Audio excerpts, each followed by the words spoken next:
Hi, and welcome to our Harper Teen YouTube moderator session. And today I'm answering the question from Suze, who asks, as a mother of small children, how much time I spend writing every day, how much time I spend editing and revising. Now, I don't know why she thinks being a mom of small children would affect how much time I have to do these things.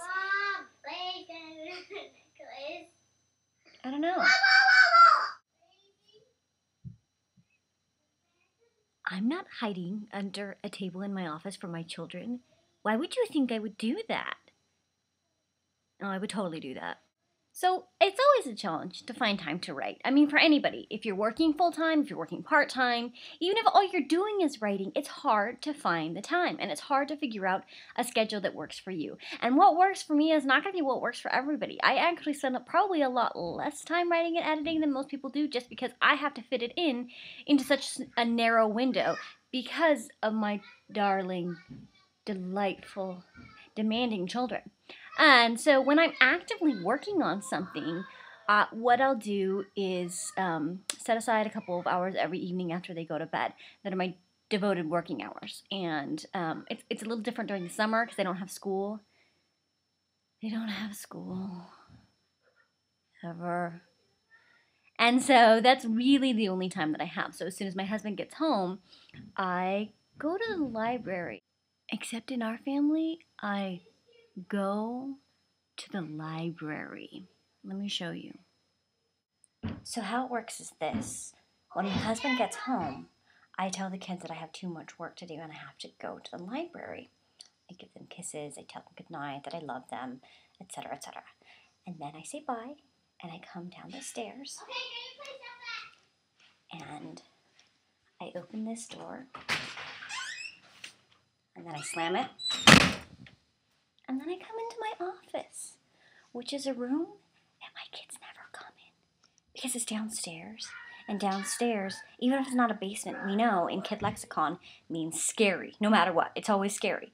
So I can sit here on my little love seat and write, and I don't actually have to leave the house. So that's one trick that I found to get me a little bit of extra writing time without, you know, them we need you moms. And it's harder for me with writing, with the actual drafting, because I can't pick it up and drop it. I pick it up and drop it. I really need to have focused time. I write a chapter at a time, complete chapters. And so for me to have to drop something in the middle of a chapter really messes me up creatively. So I can only do that when I have this uninterrupted time, which is a very, very precious thing in the life of a mother and in the life of anyone. But editing is a little bit easier for me. That is something that I can do, a page here and a page there, and really kind of pick it up and drop it. And so that I can do during the day. Netflix is my best friend when it comes to deadlines, which makes me sound like a terrible mother.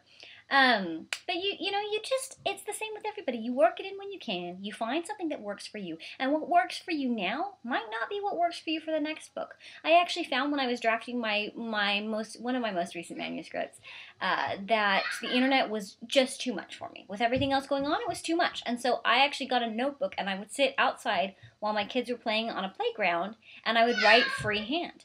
And for whatever reason, that allowed me to focus enough that I could do it while my kids were there, and it allowed me to finish this book that I was having such a hard time finishing. So if what you're doing isn't working, change it up. Figure something out. Get a new routine and see if that doesn't help you break through what you're doing and find the time that you need to write. And otherwise, I would just say make the time. It's always going to be sacrifice, but if you love writing, then it's worth it. And if all else fails, go to the library.